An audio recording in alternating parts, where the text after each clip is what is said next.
안녕하십니까. 김어준의 뉴스공장에서 도시이야기 코너 맡고 있는 김진애입니다. 오늘 제 목소리 꽤 코가 맹맹하지요. 평소에도 맹맹한데 오늘은 더 맹맹합니다. 요새 며칠 동안 너무 더워서 밤에 좀 잘 때도 에어컨을 틀고 자니까 이건 목도 가고 말이죠. 코가 맹맹해지고 그러는데 오늘 여러분께 이렇게 맹맹한 소리 들려드리게 됐습니다. 근데 제가 그 목소리가 특이한 모양이에요. 제가 이 뉴스공장에 출연하고 난 다음에 제가 이제 많이 달라진 것들이 좀 많이 있는데 그 중에 하나가 제 목소리 시그니처가 확실하게 있다는 걸 제가 깨달은 겁니다. 제가 이제 가장 많이 듣는 게 어디 이렇게 강연장 같은 데 가서 뒤에 이렇게 앉아 있는데도 갑자기 누가 내 목소리 듣고 뉴스공장 이러고요. 그 다음에 택시 탈 때는 뭐 어김없습니다. 어디 가주십시오 그러면은 뒤돌아보시면서 뉴스공장. 하물며 시장에서 가령 뭐 제가 그 광장시장 같은 데 잘 놀러 가는데 광장시장 가서도 거기 사장님, 조그만 가게 사장님도 김어준 뉴스공장 뭐 이러고서 하니까 김어준의 목소리만큼 시그니처가 강하지는 않겠지만 저도 꽤 시그니처가 있다. 그 다음에 또 하나가 웃음소리입니다. 사실은 제가 제 웃음소리에 대해서 사실은 평소에 좀 뭐라고 그럴까요? 좀 이렇게 컴플렉스 비슷하게 좀 갖고 있거든요. 그러니까 왜냐하면은 여자가 너무 호탕하게 웃는다. 너무 그렇게 크게 웃지 마라. 뭐 입도 좀 가리고 웃어라. 뭐 이런 얘기 많이 듣는데 저 뭐 그냥 살고 있는데 뉴스공장 출연하면서부터는 그 목소리에 반했다. 그 웃음소리에 반했다. 이 얘기를 많이 듣습니다. 이 웃음소리에 반했다고 하는 거는요. 그러니까 우리나라 여자들이 이렇게 공식 속상에서 이렇게 호탕하게 웃는 거를 들어본 적이 없다. 그게 너무 통쾌하다. 뭐 이런 얘기를 하시는 분들이 있어서 저는 좋습니다. 제가 사실은 저도 김어준 공장장님께 처음 반했던 게 그 목소리 때문에 반했거든요. 그러니까 이게 아주 징조가 좋습니다. 그래서 아마 오늘 이 주말 특근 까지 제가 불려 나온 것 같습니다. 이번 주도 굉장히 주옥 같은 여러 가지 뉴스들이 있었는데요. 7월 29일 토요일 오늘 뉴스공장 주말 특근 이번 주에 특히 주옥 같았던 내용들만 모았습니다. 지금부터 함께 하시죠.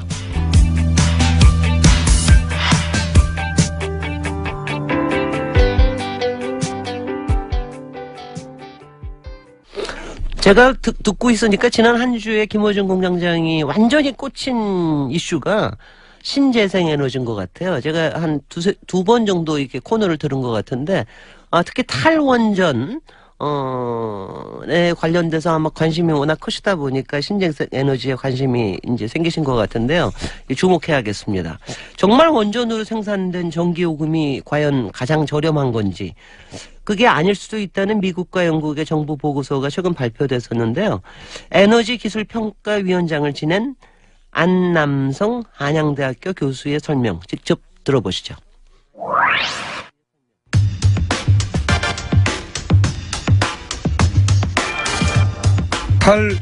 탈원전 논란 중입니다. 탈원전 반대 진영에서는 원전이 가장 싸고 탈원전은 전기요금을 결국 높일 것이다 이런 주장을 합니다. 그런데 최근 미국과 영국에서 태양광, 풍력 같은 재생에너지가 조만간 원전보다 훨씬 더 저렴해질 거라는 정부의 보고서가 나왔습니다. 미국과 영국 각 정보기관의 보고서가 나와 이 문제를 전문가와 함께 좀 오늘은 짚어보려고 합니다. 에너지기술평가위원장을 지낸 한양대 안남성 교수님 스튜디오에 직접 나가십니다. 안녕하십니까. 예, 감사합니다. 예, 굉장히 전문적인 영역이거든요, 이게. 예, 어려운 분야입니다. 저희가 이걸 과연 소화할 수 있을지. 자, 우선 이 보고서가 나왔다는 제가 기사를 보고 이거 우리가 여태껏 알고 있던 상식과는 다르다. 원전이 여러 가지 위험에도 불구하고 가장 저렴하다. 이게 이제 가장 강력한 논리 중에 하나였거든요. 예. 그런데 그리고 이제 태양광 예를 들어서 회사가 예. 태양광이 더 싸다. 이런 주장은 예전부터 해왔지만 미국과 영국 정부에서 태양광이 곧 더 원전보다 저렴해질 거라는 건 처음 듣는 얘기거든요. 그래서 제가 여쭤보려고 하는데 이게 미국, 영국 어떤 정부기관에서 이런 보고서가 나온 겁니까? 미국은 그 EIA라고 해갖고요. 예. 에너지 인스티튜트 오브 에이전시 이렇게 되어 있습니다. 그 미국에 매년 1년에 한 번 정도 정기적으로 그 모든 에너지 그 자원에 대해서 예. 그 얼마 정도가 앞으로 있고 가격은 어떻게 바뀔 거고 뭐 특히 이제 발전 단가 같은 거 전기를 생산할 때 어떻게 변할 건지 이제 미래 뭐 예를 들면 뭐 한 30년 후에는 어떠한 에너지 믹스를 가지고 갈 건지 이런 내용들 이렇게 전망하는 내용이 그 보고서고요. 매년 내는 거군요. 예. 네. 그다음에 이제 영국 같은 경우는 영국의 그 상무성이라고 이제 뭐 상무성이요? 얘기하는데요. 네. 거기서 이제 이렇게 나름대로 거기도 이제 지금 에너지 문제가 상당히 에너지 문제는 중요한 정책이니까요. 중요한 정책입니다. 특히 이제 영국 같은 경우는 이제 해상 풍력 같은 게 많은데 거기 또 원자력도 같이 지금 열심히 추진을 하고 있는 국가입니다. 그래서 네. 이제 그 특히 이제 가격이 굉장히 중요하기 그렇죠. 때문에 그런 인포메이션을 투자가한테 제공하기 위한 목적으로 항상 이렇게 발행을 하고 있습니다. 그 미국과 영국에서 이제 그 매년 예, 예. 앞으로 이제 에너지 정책을 어떻게 펼칠까 그 기준이 이제 기본적으로 첫 번째는 단가니까. 예, 예. 근데 그 보고서에 따르면은 태양광 혹은 풍력을 합친 이런 재생에너지 쪽이 얼마 있다가 더 원전보다 싸진다는 겁니까? 아니 뭐 한 10년 이내 이게 10년 이내요? 이내로 이렇게 뭐 싸진다 이렇게 많은 거기 보고서 2025년 6년 이렇게 얘기 나오고 있습니다. 단가가 전체적으로 확 떨어지는 예. 것은 지금도 태양광하고 풍력 쪽은 단가가 많이 떨어지고 있습니다. 현실적으로. 물론 뭐 원전 얘기를 단가 얘기로만 할 수는 없는데 맞습니다. 예. 그렇지만 또 돈 얘기를 하니까요. 저쪽에서 더 싸다고. 그러면 7년이면 그렇게 먼 미래는 아니네요. 전체적으로 이제 좀 구체적으로 따져보겠습니다. 태양광의 단가가 점점 떨어지고 급격히 떨어지고 있다는데 예. 저는 사실 태양광 발전 이야기는 아주 어린 시절부터 들었지만 곧 상용화될 것이다. 곧 얘기만 들었지 아직도 안 되거든요. 그런데 최근에 태양광 발전 단가가 굉장히 떨어졌다고 들었는데 그 이유가 뭡니까? 제가 그 이유를 아주 재밌는 얘기를 좀 드리면서 설명을 드리겠습니다. 2000년도에 재밌다고 자신 있게 말씀하시면 안 되는데 미리. 2000년도에 아니 이제 우리가 2000년도에 우리가 서브 프라임 모기지 사건이 이제 미국 월가에서 있지 않습니까? 네. 그래서 세계 경제가 휘청거리면서 네네. 굉장히 어려웠습니다. 네, 그렇죠. 근데 그때까지만 해도 사실 태양광 같은 게 정부 보조금으로 굉장히 운영이 이제 많이 됐었습니다. 그러니까 그때. 나중에 언젠가 되긴 될 테지만 지금 당장은 아니다. 아니, 뭐 그때, 이런 예, 그 당시에요. 예, 근데 보조금 운영되다 보니까 정부가 경제가 어려우니까 다 줄였습니다. 보조금을 안 주기 시작했다. 예, 그러니까 이제 유럽에 있는 특히 스페인이나 이탈리아 같은 이런 태양광을 대대적으로 하던 나라들이 다 취소를 했습니다. 보조금 없어져가지고. 그런 이제 문제가 된 게 중국이 거의 한 70% 80%를 이제 공급을 하던 나라인데 이미 공급을 하려고 생산을 해놓은 그런 태양광 물량들이 있었습니다. 그걸 유럽의 태양광들을 중국에서 보고했어요. 사실 거의 뭐 판넬 같은 거를. 근데 너무 싸게 들어오니까 사실 이제 독일도 있었고 미국도 있었는데 다 그 부도가 났습니다. 중국 때문에. 중국 업체 때문에. 그래갖고 이제 중국이 공급을 하려고 했는데 그게 시장이 없어지니까 그렇죠. 중국은 그걸 덤핑을 해서 다 어떻게든지 처리를 해야 되지 않습니까? 그때 가격이 한번 폭락을 합니다. 폭락을 하는데 거기서 이제 우리가 역설적으로 원래 이 태양광 같은 이런 기술들은 그 보급이 많이면 될수록 보급이 2배가 되면 가격이 한 30%가 떨어진다고 합니다. 이게 가격이 떨어지면 보급이 더디고 보급이 더디면 가격이 더 떨어지는 그 선순환을 지금 가져온 대표적인 케이스가 이게 보급의 규모의 경제 이제 그걸 이룬 상태가 지금 태양광입니다. 그래서 그때 가격이 확 떨어졌을 때 우리나라를 뭐 많은 나라들이 다 도산을 했지만은 우리나라에 뭐 신성솔라나 한화나 이런 회사들은 참 어렵게 이제 그걸 지탱을 했고요. 중국이 근데 그 남는 물량을 어떻게 처리했습니까? 그러니까 가격을 뭐 반값으로 처리한다든지 하여튼 뭐 엄청 싸게 덤핑으로 다 처리를 하는 바람에 태양광 가격이 떨어지고 그 가격에서 계속 유지가 되어 오면서 계속해서 이제 보급이 많아질수록 가격이 떨어지는 그 논리에 따라서 지금 계속 떨어지고 있는 걸로 제가 이렇게 파악하고 있습니다. 거기에 물론 기술 개발도 많이 되고 있습니다. 기여를 했지만은 이상한 굉장히 효과네요. 제가 판단하는 생각입니다. 아니 그럼 전문가시니까 지켜봤더니 최근 10여 년간 왜 태양광이 확 떨어졌나, 네, 단가가. 그게 아마 큰 계기가 되지 않았나 이렇게 생각하고 있습니다. 그러면 중국에서도 이 태양광 발전이 늘어나고 있습니까? 중국도 늘어나는데 중국은 지금 워낙 세계에서 가장 지금 태양광과 풍력이 많이 보급된 나라입니다. 거기는. 오히려. 네, 그래서 뭐 태양광도 중국 내수 시장에서 많이 소비했겠네요. 그러면 내수는 가장 큰 시장입니다. 세계 시장의 한 2분의 1을 차지하는 절반이 네, 중국에 다 있기 때문에요.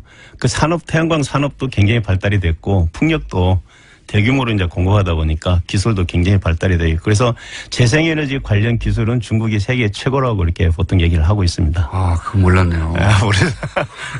중국이 재생에너지 관련해서는 세계 최고다. 기술, 왜냐하면 시장이 워낙 크기 때문에요. 미국, 영국의 보고서는 이런 시장 상황을 간주했을 때 전 세계적으로 예. 결국은 원전보다 태양광 풍력 발전 단가가 더 떨어질 것이다. 그러니까 10년 이내에. 아까 말씀드린 그런 선순환에 의해서 네. 태양광이 더 보급되고 가격은 더 떨어지고 아까 제가 보급의 규모의 경제라고 말씀을 드렸는데 그런 선순환이 계속되면 태양광은 분명히 태양광이나 풍력 가격은 떨어지게 되어 있습니다. 떨어지면서 계속해서 떨어지는 데 비해서 이제 원자력 같은 경우는 지금 새로 미국과 영국의 원자력을 건설을 하고 있습니다. 신규를. 미국은 4기 정도, 영국도 그런데요.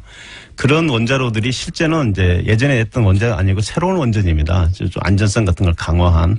그러다 보니까 이제 굉장히 비용이 비싸지고 특히 규제기관이 새로운 규제 사항이 많이 생기지 않겠습니까? 그게. 그러니까 원전을 다른 이유로 찬성하는 건 모르겠는데 더 싸서 찬성하는 이유는 이제 앞으로 사라지게 될 것이다, 점점. 그건 이제 뭐 두고 봐야 되는데 우리나라 같은 경우는 또 조금 다릅니다. 우리나라에서 지금 현재 건설하려고 하는 원전은 이미 신고리 3, 4, 5개 건설이 됐고요. 지금 5, 6호기도 사실 같은 노형이고요. UAE에도 똑같은 이제 원전이 이미 수출이 돼서 아까 지금 규제의 어떤 불확실성 같은 건 상당히 그런 데 비해서는 이제 다른 작다. 적다. 근데 이제 앞으로 이제 사용 해결료 관리라든가 이런 것에 대한 물론 비용이 현재는 반영이 돼 있지만은 앞으로는 이제 그걸 하나하나 이렇게 다 평가를 할 겁니다. 할 때 이제 사실은 거기에 대해서 어떤 불확실성이 있기 때문에 올라갈 가능성은 있다 이렇게 말씀을 그런 드릴 수 얘기도 있습니다. 하더라고요. 원전이 이제 수명을 다하고. 그러니까요. 예. 네, 그 이후에 처리한 비용을 왜 빼냐. 지금 현재 저희가 그 원전의 그 가격이 제가 포함된 걸로 알고 있는데요. 그 양이 그 가격이 적정한 가격이냐 아니냐에 대해서 좀 논란이 있습니다. 이제 반대하시는 분들은 굉장히 너무 적게 잡혔다. 마지막에 찬성하시는 분들은 뭐 충분히 들어가 있다. 이렇게 얘기를 하고 있는데 그건 아직도 뭐 실제 이제 뭐 가봐야 아는 그런 내용이기 때문에. 알겠습니다. 그 부분대로 하나의 논쟁거리인데 제가 이제 그럼 원전 아니면 뭘 할 거냐라는 질문을 당연히 하게 되거든요. 그런데 재생에너지가 뭐 7년 정도면 단가가 원전보다 더 싸진다고 하면 그건 이제 미국의 경우에. 영국 미국 보고서인데 우리는 어떻게 될지 아직 모르겠습니다만은 그러면 7년이면 사실 금방이거든요. 네, 금방입니다. 조만간이라는 게 7년인지 10년인지 모르겠습니다만 어쨌든 생각보다는 빠른 시간 내에 굉장히 경제성도 아주 좋아질 거라고 기술적인 관점에서는 그렇게 예상되는데 우리가 이거를 그러면 적용할 수 있는 가능성은 어떻습니까? 전문가 보시면. 네, 그래서 아마 이번 그 문재인 정부에서 우리가 2040년까지 신재생 20%를 하겠다 이렇게 이제 사실 공약을 내세우고 지금 추진을 아마 제가 하는 걸로 알고 있습니다. 그 이유가 이제 아까 같이 그 태양광이나 풍력의 가격이 이렇게 급속도로 떨어지는 걸 이제 인지를 하신 것 같고요. 그럼 지금부터 준비해야 되지 않습니까? 지금 준비를 이제 시작하겠죠. 이제 정부가 시작이 됐으니까. 그게 가격이 떨어지면서 뭐 예를 들면 이제 문제는 아까 말씀드린 그런 부지 문제. 그걸 어떻게 해결할 거냐가 이제 앞으로 산업부나 환경부나 이런 정부 기관들이. 그래서 정부 의지가 중요하다고 말씀하셨죠. 근데 정부가 통합을 해야 되고요. 전체적으로. 그걸 아마 이제 청와대나 이런 데서 통합을 해서 한 컨트롤 타워가 있어야 되지 않나. 그렇게 하지 않고는 물론 뭐 가격은 떨어지지만 그 부지 문제를 해결하기 위해서는 특히 규제가 가장 큰 거기 때문에요. 그 한 부처의 힘만 갖고는 안 되는 것 같습니다. 정부 그래서 의지가 중요하다. 정부가 강력하게 그런 의지를 내세우고 그 목표를 향해서 가는 게 정부가 통합 컨트롤 타워를 세워서 힘을 실어주고 해야 된다는 거잖아요. 당연히 그렇습니다. 그렇지 않으면 힘듭니다. 20% 목표 달성을 하려면요. 정말 혁명적인 말씀드린 대로 그 사고 방식, 우리가 접근 방법이 필요합니다. 지금처럼 뭐 보조금 좀 더 주고 이런 식으로 접근해갖고는 절대 달성 못 하고요. 그거는 거의 실험적인 수준이지. 그렇잖아요. 그러니까 어떤 가정은 태양열 판넬로 자기 집 전기를 해결한 데 수준이지 그게 뭐 정부 시책 수준에서 벌어지는 게 아니거든요. 예, 당연히 그건 정부의 의지가 가장 중요하다고 생각합니다. 저는. 정부가 그런 의지를 보이려면 사실은 사람들이 이해를 해야 되거든요. 예. 이 사안을. 예. 태양광이라고 하면 아직도 그거는 기술 개발 중이고 그냥 실험적인 거지. 그건 개인 단위의 주택 태양광 지붕에 설치하는 이 정도지. 그게 정말로 그걸 이제 미래를 우리가 조금만 보면 한 10년만 지나면은 요즘 우리 전기자동차 얘기 많이 하지 않습니까? 저장장치 얘기 많이 하고요. 일반 집에서 지붕에서 태양광으로 전력을 생산해서요. 배터리에 저장을 해놓고 내가 사용하고 남는 전기는 또 전기자동차가 와서 충전을 해서 사용하는 이런 시대가 온다고 이제 멀지 않았다. 미국 DOE에서 최근에 나온 보고서를 보면요. 레스된 이게 10년 이내 그것도 얘기를 하고 있습니다. 전기자동차까지 연결해 생각해보면 그러네요. 호주 이제 보면 지금 그렇게 하고 있고요. 이미. 굉장히 큰 변화가, 하는데 그 핵심은 뭐냐? 저는 태양광 발전이라고 생각합니다. 알겠습니다. 안남성 교수님이었습니다. 감사합니다. 예, 감사합니다.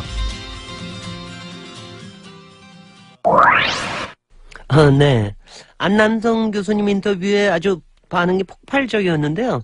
태양광 설치와 관련된 아이디어가 정말 많이 들어왔습니다. 9787번님 외에 여러분들께서 도로에 태양광 지별판을 설치하자는 의견을 주셨습니다. 5760번님께서는 이태리에서는 이미 고속도로 옆으로 태양광 지별판을 설치해서 운영하고 있다. 문자를 주셨습니다. 여기에 이제 이현정 님이 이런 말씀을 하셨습니다. 과학기술은 이미 국내 기술이 세계 정상급입니다. 문제는 국가 정책 의지이고 유저 프렌들리 디자인입니다. 공장장 말씀하신 도로차, 농촌 등에서의 활용은 이미 시제품까지 나온 상용화 단계입니다. 빛, 열, 진동 등 대체 에너지에 대한 홍보와 관심이 필요합니다. 이렇게 제안을 주셨는데요. 요새 김어준 공장장님께서 너무 이 신재생 에너지에 꽂혀 있으시고 탈원전에 꽂혀 있으셔서 제가 도시 이야기에서 독일의 프라이부르크를 한번 다루려고 그럽니다. 이게 이제 생태도시, 환경도시, 원전에서 탈피하려고 만들어진 이제 생태 개념인데, 언제 한번 다루도록 하겠습니다. 토요일 아침, 교통 상황은 어떨까요? 교통정보 듣고 이어가겠습니다. 지난 화요일에 국정원 댓글 사건을 최초로 제보했던 분이 뉴스공장 스튜디오를 직접 찾아오셨습니다. 전직 국정원 직원이 실명을 밝히고 얼굴을 공개하면서까지 방송을 통해 밝히고자 하는 진실은 무엇일까요? 직접 들어보시겠습니다.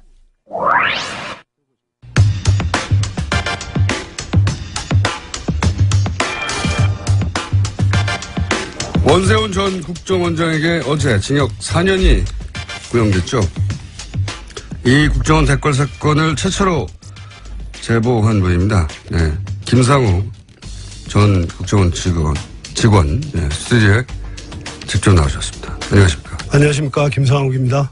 예, 이름도 이제 밝히시고. 네. 예. 방송국에 스튜디오에 나오신 건 처음이죠? 예, 처음입니다.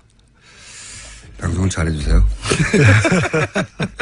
우선 국정원을 언제 어떤 업무를 하다가 어떤 직급에서 퇴직을 하셨습니까? 저는 이제 수사로 시작을 해서 맨 마지막에 나올 때는 산업 스파이 잡는 일을 하다가 부의사관으로 3급으로 3급 부의사관. 예, 2009년 6월에 퇴직했습니다. 예, 임원급.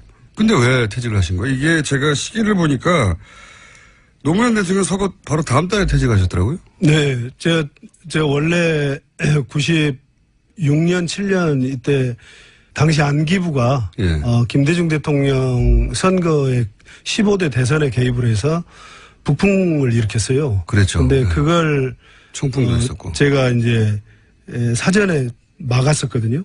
막았었는데 결과적으로 네, 그러니까 이 댓글 사건 이전에 큰 사건이 있었죠. 김대중 후보 낙선을 위한 북풍 공작. 예, 네, 이게 있었죠. 뇌관을 제가 이제 당시 박지원 평민당 기조실장을 통해서 뇌관을 사전에 제거를 했었는데 그것 때문에 이명박 정부 들어서면서 한마디로 이제 정권을 뺏기는데 제가 굉장히 이제 김대중 전 대통령의 당선에 기여한 거 아니냐라고 찍힌 인물이었다는 거죠, 그때 이미. 기여를 했죠. 그래서 이제. 기여를 했죠.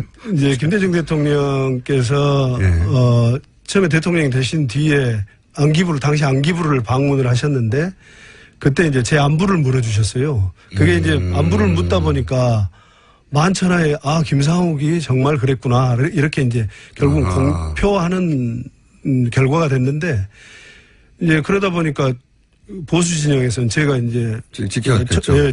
아주 굉장히 나쁜 놈이 된 거죠. 그래서 이명박 정부가 들어서고 나서 제가 본부에서 산업 스파이 검거 업무를 하고 있었는데 갑자기 인천으로 보내더라고요. 네, 자천이 되셨고 인천에서 원래 1년 부서간 이동은 1년이 되지 않으면은 이동을 할 수 없게 돼 있어요. 근데 9개월 만에 그때 다시 원세훈이 오더니 2009년 2월에 원세훈이 와가지고 제가 2009년 3월에 다시 일주일간 조사받고 그 DJ 당선에 대해서는 그때 북풍 공작이 있었다는 것은 재판을 통해서 밝혀진 거니까 그걸 문제 삼지 않고 98년도에 정권이 바뀐 뒤에 약 500여 명이 안기부를 떠났어요. 그런데 정상적인 절차를 밟아서 떠났음에도 불구하고 그때 당시에 살생부를 김상욱이 네가 만들지 않았느냐. 그렇게 조사를 일주일간 하더라고요. 사실이 아닌데도. 사실이 아니죠. 살생부를 제가 살생부를 만들 정도로 뭐 그런 위치에 있지도 않았고 그게 이제 사실 무근으로 밝혀졌는데 근데 왜 그만두셨어요? 그래도 인사조치를 해라 그래가지고 대구로 뭐 하여튼 자천하게 됐었는데 그랬는데 대구에서 있는데 2009년 5월 23일 날 노무현 대통령께서 서거를 하셨는데 연화장으로 이렇게 화장하는 그 장례 차량이 중계되고 그랬었어요. 생중계했죠. 전국민이 다 봤죠.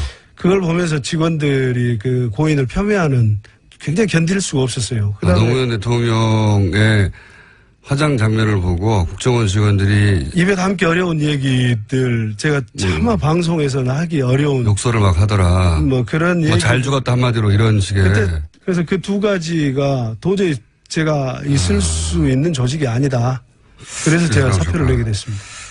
이거 있지 않습니까? 제가 이제 어디서 보니까 당시 97년에 김대중 후보 낙선 북풍 공작을 세상에 알린 장본인이신데 근데 후배들에게 그렇게 말씀하셨다면서요. 나는 조직원의 의무를 저버렸지만 야당 후보를 용공 조작해서 빨갱이로 모는 것은 그걸 막은 시민의 의무는 지켰다. 그러니까 조직원의 의무를 저버렸으나 시민의 의무를 지켰다.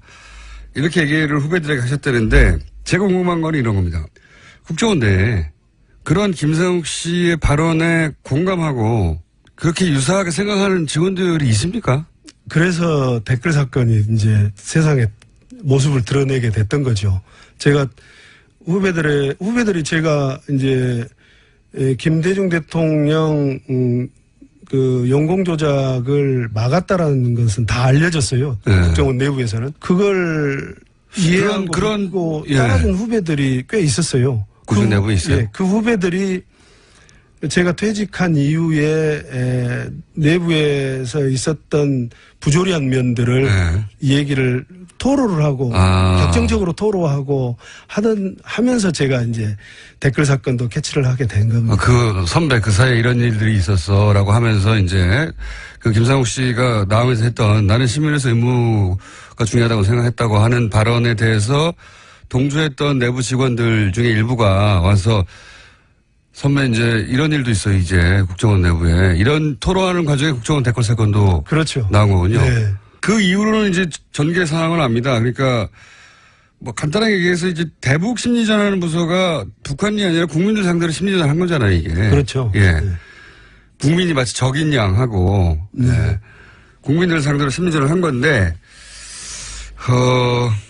당시에 제가 굉장히 안타깝다는 것은 분명히 댓글 작업이 광범하게 이루어지고 있다는 것들은 사람들이 눈치를 알고 있었거든요. 예. 저도 당시 이제 나는꼼수다라는 방송을 하면서 4대 보험 되는 곳에서 하는 것 같다. 왜냐하면 댓글이 달리는 게 그 출퇴근 시간이 너무 일정하다. 뭐 이런 얘기도 했었고.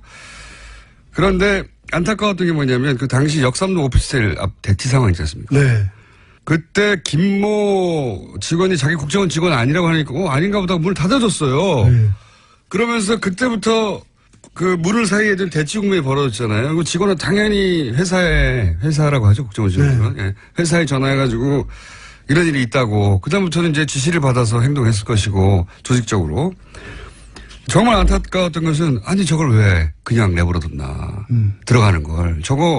저 문을 당장 부셔서라도 그 노트북이랑 그 휴대폰을 빨리 접수해야 되는데 저걸 왜 못하고 있지? 정말 안타까웠거든요. 제가 보면서. 네. 그때 그 현장을 보셨을 거 아닙니까? 그런 생각 안 하셨어요? 원래는 제가 며칠간 해서 이제 현장도 확보를 했고 대상도 특정을 했고 그랬는데 제가 왜 직접 안 가셨어요 그때? 절름발이로 위장을 하고 있었어요 제가. 그래서 그게 왜 위장을 했냐면 장비가 필요한데 가장 긴 게 뭘까 생각해 보니까 목발이 가장 길더라고요. 그래서 목발을 가지고 문을 장악을 해야 되겠다. 문에 먼저 걸어야 되겠다. 문 열리기만 하면 내가 걸어야 되겠다라고 생각을 하고 그 다음에는 이제 뭐 노트북이고 휴대폰이고 증거물을 찾을 수 있겠다 했는데 그 증거물을 잡아야 되지 않습니까? 무엇보다도. 근데 이제 막상 민주당에서 그때 당시? 이제 전부 다 몰려오고 있는 상황인데 카메라가 이제 오는 거예요. 근데 제가 카메라에 익숙치를 않은 상태에서 첫 번째 이걸 전직 선배가 아무리 불법 현장이지만 후배를 이렇게 제압을 하고 이런 모습들이 그렇고 역사적으로 굉장히 길이 남을 텐데 안 좋은 모습이 될 것 같은 생각이 들었어요. 굳이 무슨 뭐 현행범을 잡으면 머리카락이라도 잡으면은 경찰들 특진을 한다고 그래서 뭐 다 달라들고 한다는데 내가 공명심을 위해서 하는 것도 아니고 내가 이래서 안 되겠다 그래서 꼭 내가 해야 될 필요는 없다. 예, 그래서 그때 민주당원들을 한 2시간 정도 교육을 시켜서 이렇게 하라고 틀림없이 국정원 직원 아니라고 할 거다. 그건 100% 아닙니까? 예, 그래서 그런데 만약에 이제 폭행 사건이 있으면 단순 폭행 정도로 입건은 될 수 있다. 하지만 지금 이제 정권을 놔두고 싸우는 건데 반드시 확보해라. 반드시 다른 거 필요 없다. 들어가면 노트북과 랩탑이 있을 건데 랩탑은 필요 없고 핸드폰과 노트북을 반드시 확보를 해라. PC는 필요 없고 노트북과 뭐 그것만 잡으면 전부 다 확보할 수 있다. 이렇게 얘기를 했는데 저는 너무 당연한 것 같은데 그리고 제가 밖에 서 있는데 들어갔던 분이 나왔어요. 그러면서 저를 보고 국정원 직원 아니라는데요. 그래서 어떻게 됐습니까? 그랬더니 들어갔어요. 이런 게. 그걸로 역사가 바뀐 겁니다. 그러면서 제가 현장을 따랐습니다. 그게 그렇게 된 거군요. 아니 저는 저 장소를 특정할 정도의 정보면 대단히 고급 정보 선수가 했을 텐데 어떻게 저 앞에서 아니라고 하고 그냥 문 닫고 나왔지? 이거 말이 안 되는 것 같은데? 그리고 왜 대치하고 있지? 바로 문 닫았으면 따고라도 들어가가지고. 아니, 그래봐야 결국 죽었으면 죄고. 그렇게 해서 확보할 수 있는 거는 지금 정권이 왔다 갔다 하는 증거물이지 않습니까? 그걸 어떻게 저렇게 바보같이 처리하고 있지 생각했었거든요. 근데 안 해본 사람들이 하다 보니까. 너무 황당했어요. 천재이루의 기회였잖아요. 결정적 찬스였는데요. 그런데 그 한마디에 돌아설 수 있었을까? 지금 생각해도 안타깝네요. 지금 생각해도. 그리고 나서 대선에서 박근혜 전 대통령이 선출되는 걸 보면서 내 인생은 이제 무지하게 꼬이겠구나 이런 생각 안 하셨어요? 다음날? 그랬죠. 그날 밤에 이미 이제 당락이 결정되는 것을 보면서 큰일 났다. 큰일 났다. 이거 사고를 쳐도 크게 쳤는데 이걸 앞으로 5년 동안 어떻게 살아야 되나? 5년 뒤는 또 기약이 있나? 그런 생각을 했죠. 제가 대선 이틀 후에 비행기를 탔기 때문에 주진우 기자와 함께 아주 긴 터널을 시작했거든요. 그리고 그 최고 권력이 직접적으로 타깃으로 하는 상태에서 5년간을 생으로 버텨야 하는 게 어떤 기분인지 겪어보지 않은 사람 잘 모릅니다. 그 기분을 잘 알기 때문에 여쭤보는 건데 그 순간 후회는 안 하셨어요? 내가 왜 그랬을까? 사건을 했던 것에 대해서는 후회는 안 했어요. 하지만 그 뒤에 정말 고생하셨죠. 예, 근데 이제, 어떤 비난을 감수하고라도 내가 했어야 되는데, 내가 직접 했어야 되는데, 라는 생각, 그런 후회를. 그건 했죠. 정말 후회가 되셨겠죠. 네, 그게 지금도 후회스러운 장면입니다. 그 5년간 이제 겪어본 사람, 저도 겪어봤기 때문에 드리는 말씀입니다만은. 그 5년간의 압박. 그런 압박은 이제 상상하고는 다르게 실제로 겪으면 엄청난단 말이죠. 그래서 주변과 일상생활 전체가 무너지거든요. 인간관계도 다 무너지고 그러지 않으셨어요? 다 무너졌죠. 다 무너지고 또 국정원 대변인이 언론에 대고 개인의 영달을 위해서 조직을 팔아먹은 쓰레기 이렇게 얘기를 하고 또 국정원 내부에 제가 이제 그 입사 동기들로 이루어진 친목회가 있어요. 네. 그런데 그 동기회에서도 제명당했다는 소식을 듣고 그래서 동기회도 보임받고 굉장히 힘들었죠. 네. 굉장히 집에서도 굉장히 우울증 겪었을 것 같아요. 일단 이제 아내는 갑자기 아침 식사도 하기 전에 압수수색이 들이닥쳤고 이미 검찰에서 네. 저처럼 다음날 비행기를 탔어야 되는데 그래 둘이서 이제 집사람 어쩔 줄 몰라 했고 그 뒤로 이제 무슨 상당히 대인기피증도 생기고 좀 엉망이 됐습니다. 예, 다 망가지죠. 예. 자, 오늘은 말이죠. 일부로 하죠, 일부. 다음 주에 한 번 더 오셔야 될 것 같습니다. 요 정도로 하고 한 번 더 오시죠. 휴가 가야 되는데요. 갔다 와서 다시 한번 오시죠. 예. 다시 한번 오시길 하겠습니다. 예. 김상우 씨였습니다. 감사합니다. 네, 감사합니다. 이제는 말할 수 있다. 이런 분들이 얼마나 많으실까요? 김상욱 씨의 인터뷰에 많은 청취자들께서 공감하고 지지하는 문자 보내주셨는데요. 1029님은 가슴 뭉클합니다. 정의는 살아있습니다. 존경합니다. 라는 의견을 주셨고요. 1772번님은 김상욱 씨의 용기에 박수를 보낸다고 문자 주셨습니다. 3338님의 문자도 감동적인데요. 촛불의 국민이 당신 편입니다. 라고 보내주셨습니다. 문재인 정부 출범 이후에 사실 이제 여러 군데서 이제 새로운 진실들이 드러나고 있는데요. 국정원 내에서도 적폐 청산 TF가 구성돼가지고 원세훈 녹취록이라든가 이런 것들 이제 새로 만들어지고 또 이제 공개되고 이러고 있는데 국정원 대선에 대한 댓글 사건 등 정치 개입 사건에 대해서는 정말 치밀하게 적폐가 청산이 돼야 되겠습니다. 어서 빨리 진상을 규명하고 관련자들을 엄중하게 처벌해야 합니다. 네, 정의당 노회찬 전 대표의 이름 없는 코너. 사실은 이름이 없는 게 가끔 더 유명해질 때가 있어요.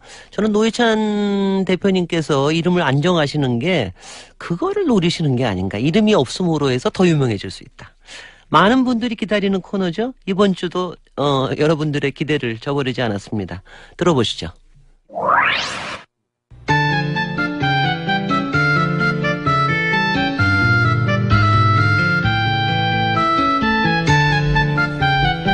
자, 최고의 인기 코너. 예. 아직도 제목이 방송 코너만 진행하고 나면 새로운 제목들이 문자로 오는데 최근에 제가 밀고 있는 건 노르가즘입니다. 노회찬 정의당 원내대표 나오셨습니다. 안녕하십니까. 안녕하세요. 네. 방송하기 전과 후가 달라진 점이 있습니까 혹시? 원래 인기가 높긴 했습니다만 원내대표님이 후에 좀 달라진 점이 없나요?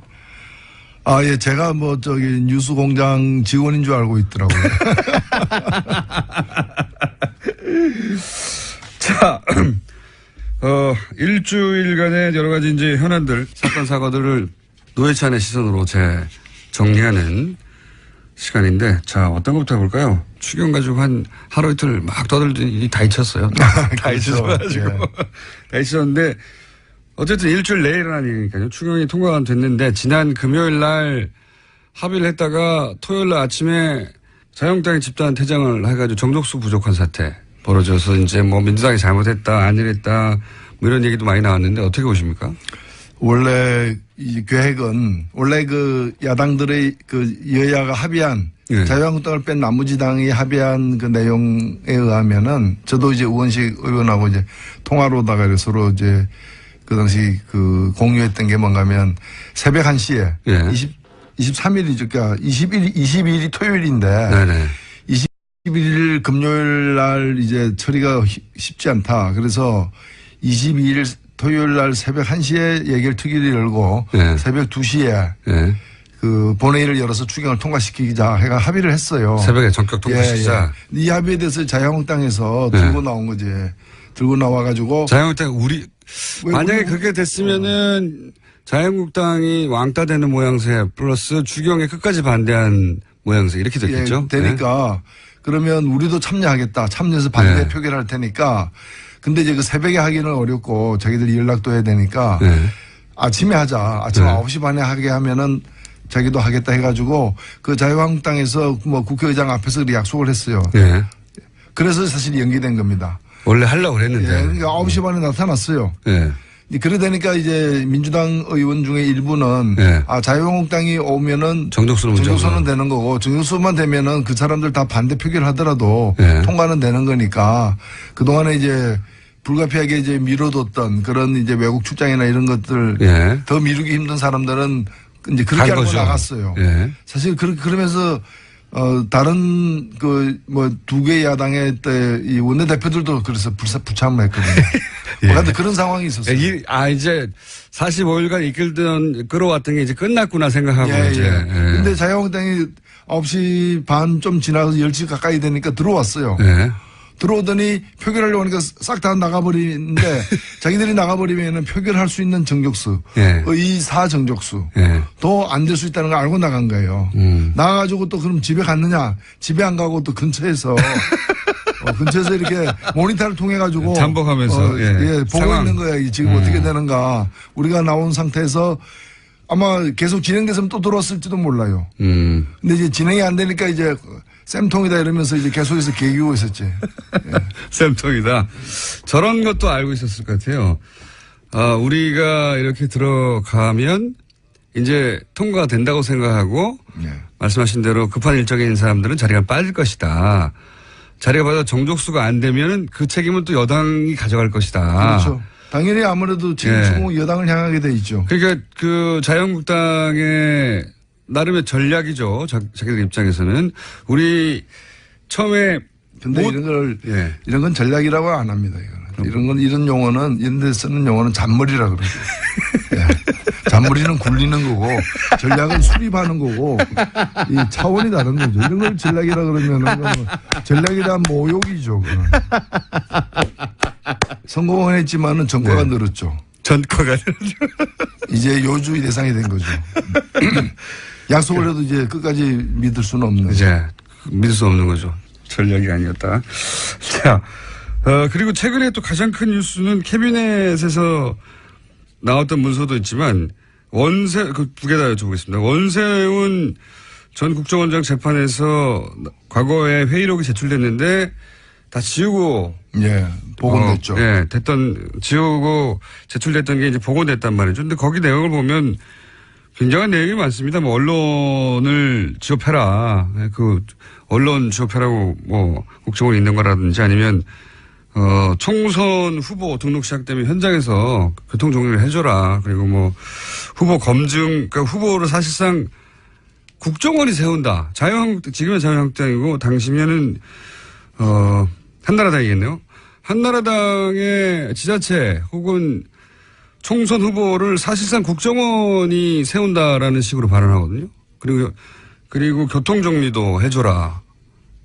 교통정리가 뭘 의미하는지. 이게 정말 이게 심각한 문제입니다. 이게 뭐 법률적으로야 공직선거법 위반으로만 보이지만은 과거에 3.15 부정선거가 바로 이런 거거든요. 자유당 정권이 경찰을 이용해가지고 부정선거에 앞장섰던 겁니다. 맞습니다. 예, 선거 내용 결과 다 조작이 되는 거죠. 그래서 그런 일을 한 겁니다. 이거는 정권이 날아가는 문제예요. 이것 때문에 이승만 정권이 무너지지 않았습니까? 맞습니다. 그 시절에도 그것 때문에 이승만 정권이 물러났는데 4.19가 그래서 일어나는 거 아닙니까? 네, 그렇죠. 그래서 이것이 어떻게 해서 이제 일이 진행됐고 그 결과가 어떻게 보고되었는지. 왜냐하면 이걸 해놓고 국정원이 이걸 실제로 했다면 내가 볼 때 한글로 지금 증거가 나오고 있는데 이 일을 한 국정원장이 이렇게 했습니다라고 보고를 안 했겠습니까? 그러니까요. 무공을 세운 장군이 왕에게 자기 무공을 감추는 일도 있습니까? 그렇기 때문에 이거는 대통령한테도 보고됐고 보고를 받았다고 저는 볼 수밖에 없고 다만 그 구체적 근거를 갖다가 이제 구하기 위한 찾기 위한 수사에 들어가야 된다고 봅니다. 이게 정말 대단한 부정이거든요. 국정원장이 특정 정당의 국정원의 자원을 활용해서 이제 특정 정당 후보를 사실상 우리가 정하는 것이고 그리고 현장에서는 교통정리도 해라. 이 얘기는 저는 이렇게 이해가 됐거든요. 예를 들어서 당시 여당 후보가 상대하는 야당 후보가 좀 세면 그쪽에 맞타당을 한다든가 정리를 좀 해주라는 거죠. 뭐 여당끼리 후보가 좀 많으면 좀 낙점한 사람 외의 사람들은 털어내게 해주고 뭐 이런. 국민이 뽑아야 되고 정당이 그 내부 후보자를 가려야 되는데 국정원이 나타나가지고 정리한다는 자체가 이렇게 되니까 레밍 의원 이런 게 생기는 겁니다. 네. 이상한 사람들이 생기는 거죠. 당정청이 아니라 당정청국이 따로 있었던 것 같아요. 예. 네. 실제로 국정원은 지금도 이게 정확하게 그 진상들이 다 안 밝혀지고 있긴 한데 그 당시 국정원은 자유한국당의 내부 기관인 거죠. 이렇게 되면 한 몸이었어요. 한 몸. 진정한 협치를 갖다가 한 거죠. 한 몸이죠. 예. 그러니까 국정원과 청와대가 전국을 주도하고 밖으로는 이제 그 간판은 이제 정당 이름을 걸었지만 실제 일은 여기서 했다고 봐야죠. 그렇게 보여지는 문서들이 나오고 있고 이제 뭐 TF가 활동을 시작하면 더 많은 문서가 나오겠죠. 자, 그런 일이 또 있었고요. 그리고 캐비넷 문건 중에 가장 최신 버전은 MB 시절에 제1롯데 인허가 문제 관련 문서가 등장했다. 이런 내용이 있습니다. 이게 재밌는 것은 이 문건이 어디서 나왔냐는 거예요. 국가안보실에서 나왔습니다. 근데 하필이면 이 문건이 롯데월드 건물을 짓는데 왜 문건이 국가안보실에서 나왔느냐. 사실은 이 내용에 국방부가 관련이 돼 있거든요. 그렇죠. 예. 원래 국방부가 그 롯데타워를 갖다가 세우는 걸 반대해 왔는데 그렇죠. 그걸 MB 대통령이 그걸 누르고 이제 2009년에 허가를 해준 겁니다.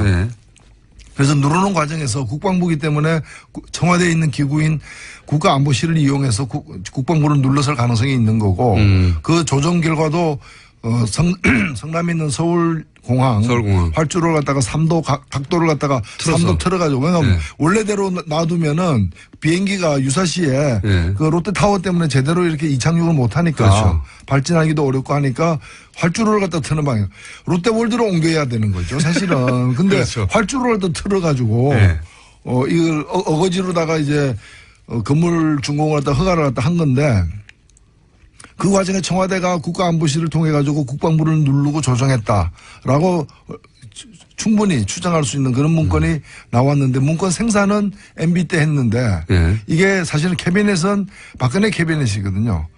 박근혜 청와대 캐비넷이라는 거죠. MB 때 이걸 제가 보면 치우고 갔는데 다시 이걸 무슨 필요에 의해서인지 MB 청와대 그 박근혜의 청와대에서 이 문건을 다시 재출력해낸 겁니다. 그래서 갖고 있다가 이번에 드러난 거예요. 예리합니다. 그렇게 생각 못 했는데, 박근혜 정부 시절에 이 롯데 인허가 문제를 다시 재론할, 이미 허가가 됐고, 이 건물로 올라갔어요. 올라갔는데, 박근혜 정부 시절에 롯데를 상대로 해서, 뭐랄까요, 딜을 하거나, 혹은 뭐 할 때 이런 문서가 필요했을지도 모른다. 이런 추정을 하시는 거죠. 왜냐하면 롯데와 관련해서 청와대가 일을 많이 했어요. 일을 많이 했어요. 그 면세점을 갖다가 처음에 줄 때 빼기도 그렇죠. 했고요. 그 뺀 것도 하나 이제 큰 사연이 있는 스토리가 있는 부분이고 그다음에 다시 또 집어넣었어요.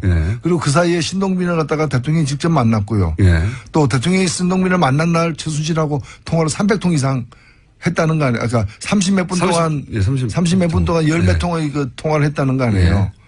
30 몇 분 동안 10몇 통 곱하기 해서 300통이 머릿속에 들어가셨군요. 아, 예, 뭐, 그거. 30 곱하기 10. 어쨌든. 예. 예, 그런 보도들이 계속 나오고 있죠. 예. 그리고 실제로 지금 보면은 그 당시 신영자 롯데 부회장. 예. 그 중요한 사람은 아닌데 이 사람은 정은호 사건 때문에 네네. 점포 몇 개 이제 입점시키고 그걸로 인한 뇌물을 받는 것 때문에 그 뇌물이 또 롯데 비자금이 됐다는 이유로 자택 수색을 받았는데 그 수색에서 나온 메모에 예. 안종범도 나오고 무슨 경제부총리도 나오고 다 네네네. 나오잖아요. 맞습니다. 근데 이것도 지금 덮었거든요. 예. 수사 안 되고 있거든요. 예. 그래서 박근혜 대통령 시절에 롯데와 벌인 여러 일들. 예. 주고받은. 예, 주고받은 예. 그 많은 일들이 이 문제와 무관하지 않다고는 봅니다. 왜냐하면 이를 벌이더라도 직전까지 전 정권이 벌였던 일과 다 연결이 되어가지고. 전 정권과의 거래 관계를 파악해야 되니까요. 그렇죠. 예. 아주 합리적인 추정이라고 봅니다. 이런 예리한 시각을 다른 데서는 접하지 못했습니다. 뉴스 공장이니까요. 매우 설득되는 이론입니다. 예. 그렇게 생각할 수 충분히 있겠습니다. 그 전 정권이 롯데하고는 어떻게 했나. 그리고 이번에는 롯데하고 주고받기 위해서 우린 또 뭘 어떻게 주고받을까. 이러는 데서 참고 자료로 필요했다. 아하.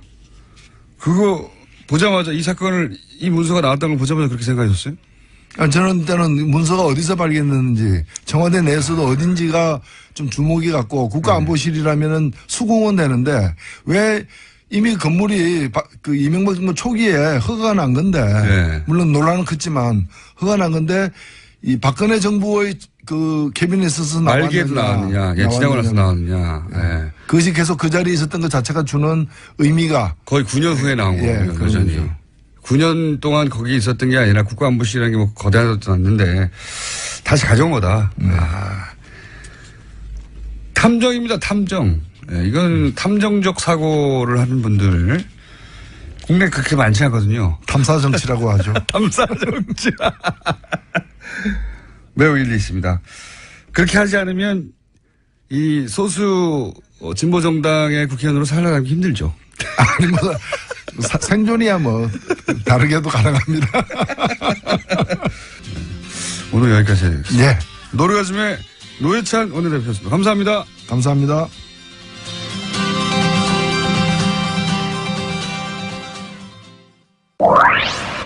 네, 노회찬 의원님 매주 명언을 남기시는데요. 이슬아님께서 아주 극찬을 해주셨는데 노회찬 의원은 뇌생남입니다. 유머의 통찰력까지. 그 다음에 4839님께서 여러분께서 노회찬 원내대표님 코너에 주 2회 편성을 요구하셨는데 우리가 너무 좋아하는 사람은 좀 아껴줘야 됩니다. 이거 주 2회 하는 거는 좀 불가능하다고 보고요. 아마 이거 공장장이 워낙 뉴스 생산을 많이 하시려고 하시기 때문에 좀 쉽지는 않을 겁니다. 이어서 토요일 아침의 교통 상황 알아보겠습니다. 자, 이제 본격적인 휴가철이 시작되는 토요일 아침인데요. 앞으로 한 일주일에서 열흘, 한 보름 이렇게 굉장히 많이 다니실 겁니다. 차 막히고 날씨는 덥고 참 뭐 여러 가지 힘드시겠지만 저는 그래도 여름 휴가라고 하는 게 여름의 여행이라고 하는 게 그야말로 온 국민이 다 한 번은 즐길 수 있는 이런 시간 아니냐. 그래서 뭐 휴가도 휴가지만 저는 이 여름 휴가 여행을 그 내 마음속의 공간을 만든다는 느낌으로 가시라고 권하고 싶습니다. 뉴스공장 주말 특근 오늘 준비한 순서는 여기까지입니다. 저는 다음 주일에 목요일날 도시 이야기 코너로 다시 돌아오겠습니다. 감사합니다.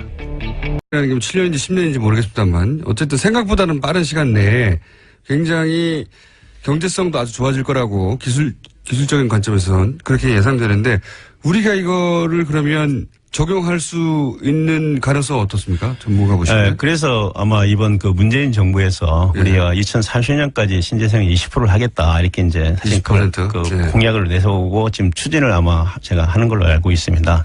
그 이유가 이제 아까 같이 그 태양광이나 풍력의 가격이 이렇게 급속도로 떨어지는 걸 이제 인지를 하신 것 같고요. 그럼 지금부터 준비해야 되지 않습니까? 지금 준비를 이제 시작하겠죠. 이제 정부가 시작이 됐으니까. 그게 가격이 떨어지면서 뭐 예를 들면 이제 문제는 아까 말씀드린 그런 부지 문제. 그걸 어떻게 해결할 거냐가 이제 앞으로 산업부나 환경부나 이런 정부 기관들이. 그래서 정부 의지가 중요하다고 말씀하셨죠. 근데 정부가 통합을 해야 되고요. 전체적으로. 그걸 아마 이제 청와대나 이런 데서 통합을 해서 한 컨트롤 타워가 있어야 되지 않나.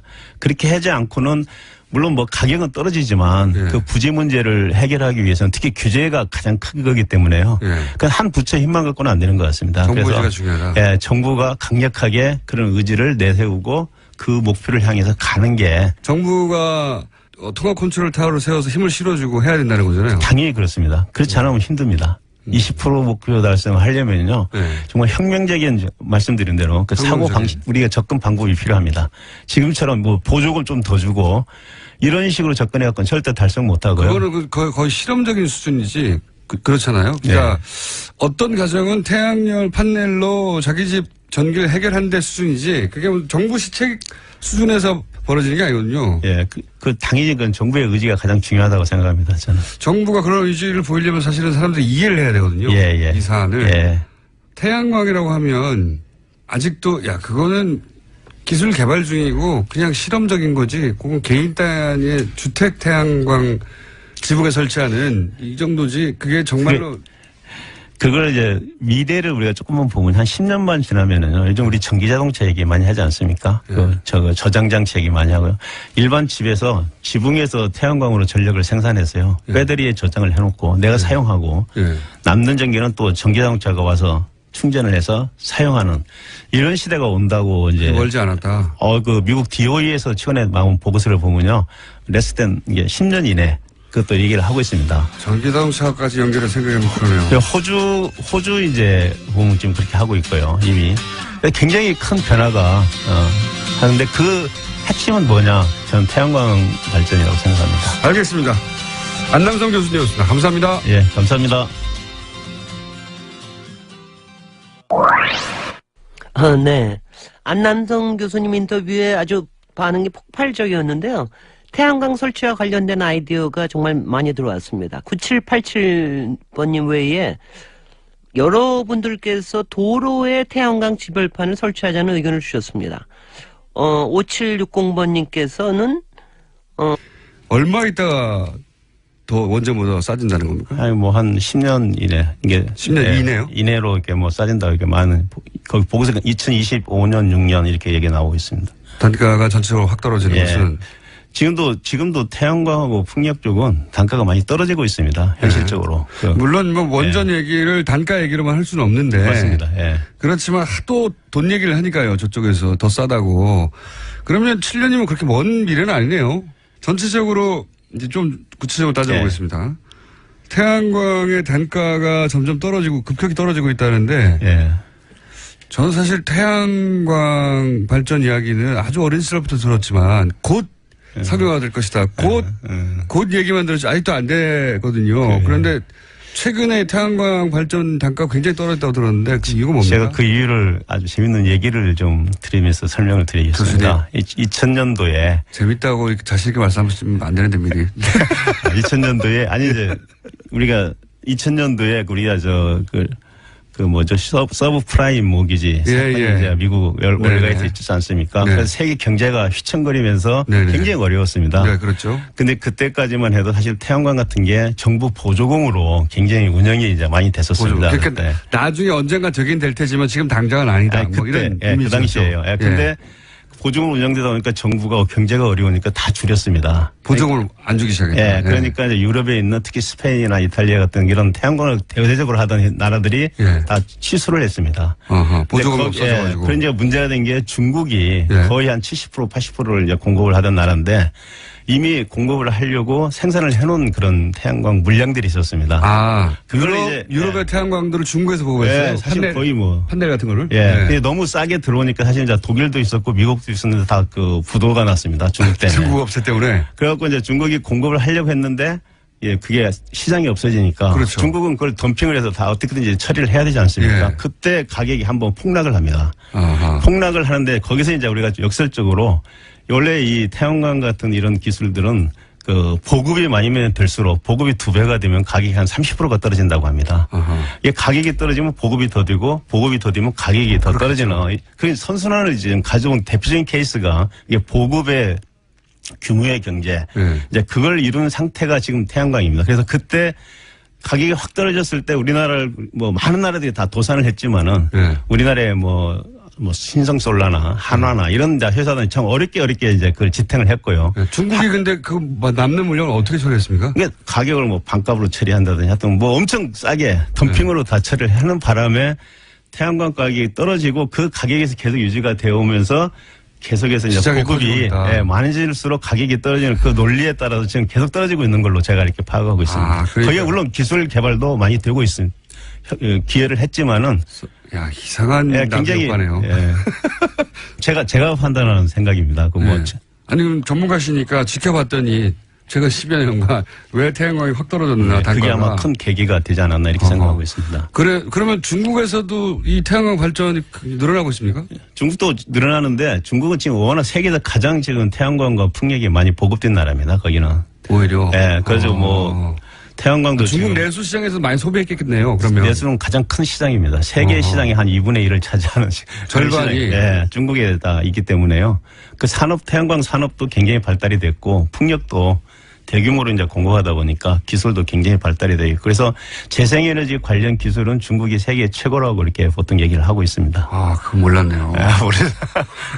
중국이 재생에너지 관련해서 세계 최고다.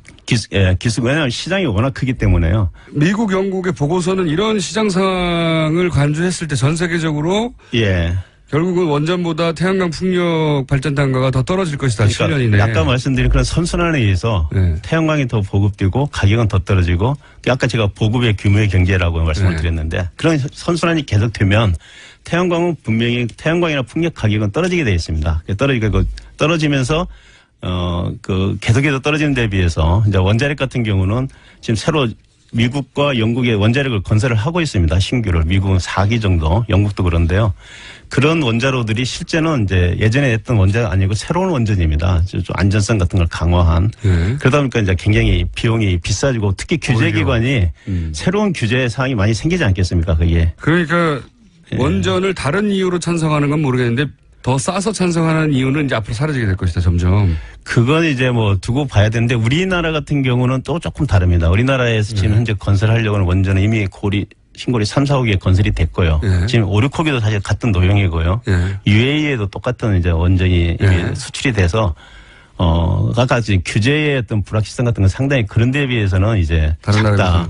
근데 이제 앞으로 이제 사용 해결료 관리라든가 이런 것에 대한 물론 비용이 현재는 반영이 돼 있지만은 앞으로는 이제 그걸 하나하나 이렇게 다 평가를 할 겁니다. 할 때 이제 사실은 거기에 대해서 어떤 불확실성이 있기 때문에 올라갈 가능성은 있다 이렇게 말씀드렸습니다. 그런 얘기도 하더라고요.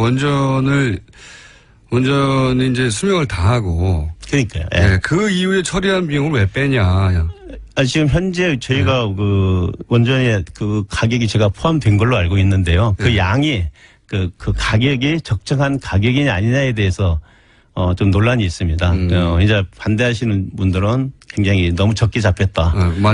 찬성하시는 분들은 충분히 들어가 있다. 이렇게 얘기를 하고 있는데 그건 아직도 실제 이제 가봐야 아는 그런 내용이기 때문에. 그래서 그 부분대로 하나의 논쟁거리인데 제가 이제 그럼 원전 아니면 뭘 할 거냐라는 질문을 당연히 하게 되거든요. 그런데 재생에너지가 7년 정도면 단가가 원전보다 더 싸진다고 하면. 그건 이제 미국의 경우에. 영국, 미국 보고서인데 우리는 어떻게 될지 아직 모르겠습니다만은 그러면 7년이면 사실 금방이거든요. 네, 금방입니다. 조만간. 관련돼서 아마 관심이 워낙 크시다 보니까 신재생 에너지에 관심이 이제 생기신 것 같은데요. 주목해야겠습니다. 정말 원전으로 생산된 전기요금이 과연 가장 저렴한 건지, 그게 아닐 수도 있다는 미국과 영국의 정부 보고서가 최근 발표됐었는데요. 에너지기술평가위원장을 지낸 안남성 한양대학교 교수의 설명 직접 들어보시죠.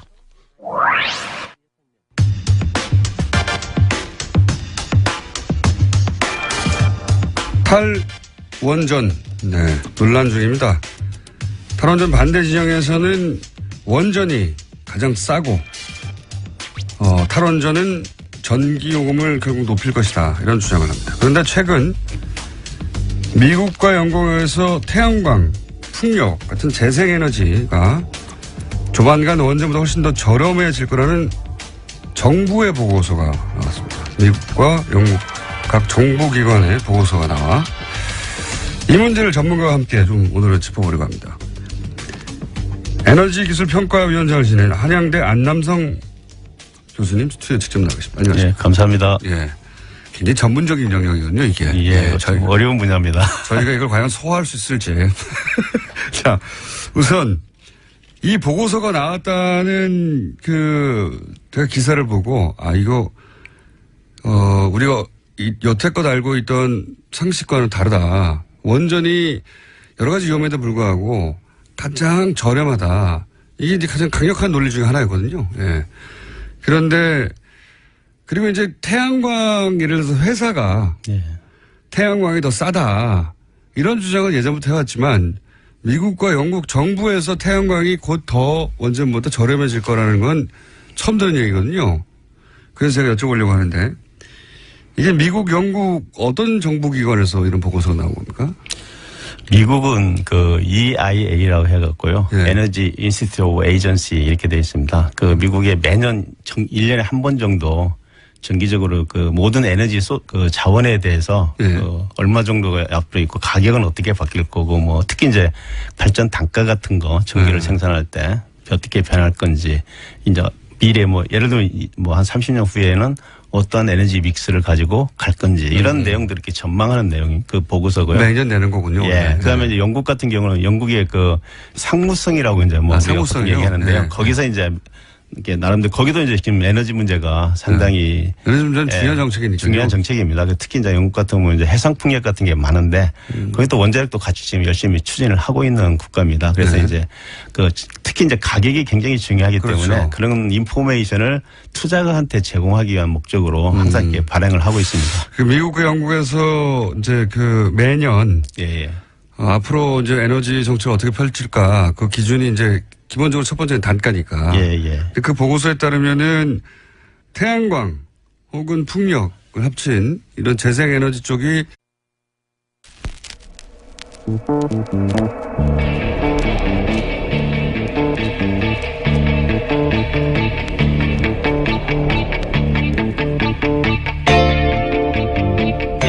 안녕하십니까. 김어준의 뉴스공장에서 도시이야기 코너 맡고 있는 김진애입니다. 오늘 제 목소리 꽤 코가 맹맹하지요. 평소에도 맹맹한데 오늘은 더 맹맹합니다. 요새 며칠 동안 너무 더워서 밤에 좀 잘 때도 에어컨을 틀고 자니까 이거 목도 가고 말이죠. 코가 맹맹해지고 그러는데 오늘 여러분께 이렇게 맹맹한 소리 들려드리게 됐습니다. 근데 제가 그 목소리가 특이한 모양이에요. 제가 이 뉴스공장에 출연하고 난 다음에 제가 이제 많이 달라진 것들이 좀 많이 있는데 그 중에 하나가 제 목소리 시그니처가 확실하게 있다는 걸 제가 깨달은 겁니다. 제가 이제 가장 많이 듣는 게 어디 이렇게 가요장 같은 데 가서 뒤에 이렇게 앉아 있는데도 갑자기 누가 내 목소리 듣고 뉴스공장 이러고요. 그 다음에 택시 탈 때는 뭐 어김없습니다. 어디 가주십시오 그러면은 뒤돌아보시면서 뉴스공장. 하물며 시장에서 가령 뭐 제가 그 광장시장 같은데 잘 놀러 가는데 광장시장 가서도 거기 사장님 조그만 가게 사장님도 김어준 뉴스공장 뭐 이러고서 하니까 김어준의 목소리만큼 시그니처가 강하지는 않겠지만 저도 꽤 시그니처가 있다. 그 다음에 또 하나가 웃음소리입니다. 사실은 제가 제 웃음소리에 대해서 사실은 평소에 좀 뭐라고 그럴까요? 좀 이렇게 컴플렉스 비슷하게 좀 갖고 있거든요. 그러니까 왜냐하면은 여자가 너무 호탕하게 웃는다. 너무 그렇게 크게 웃지 마라. 뭐 입도 좀 가리고 웃어라. 뭐 이런 얘기 많이 듣는데 저 뭐 그냥 살고 있는데 뉴스공장 출연하면서부터는 그 목소리에 반했다. 그 웃음소리에 반했다. 이 얘기를 많이 듣습니다. 이 웃음소리에 반했다고 하는 거는요.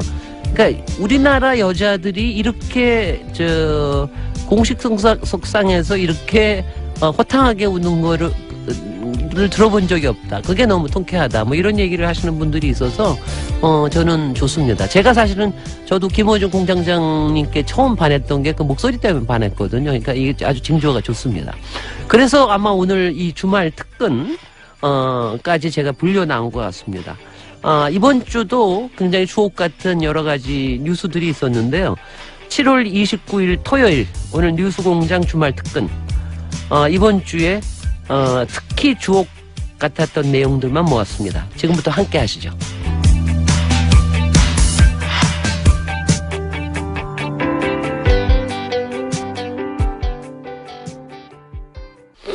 제가 듣고 있으니까 지난 한 주에 김어준 공장장이 완전히 꽂힌 이슈가 신재생에너지인 것 같아요. 제가 한 두 번 정도 이렇게 코너를 들은 것 같은데, 특히 탈원전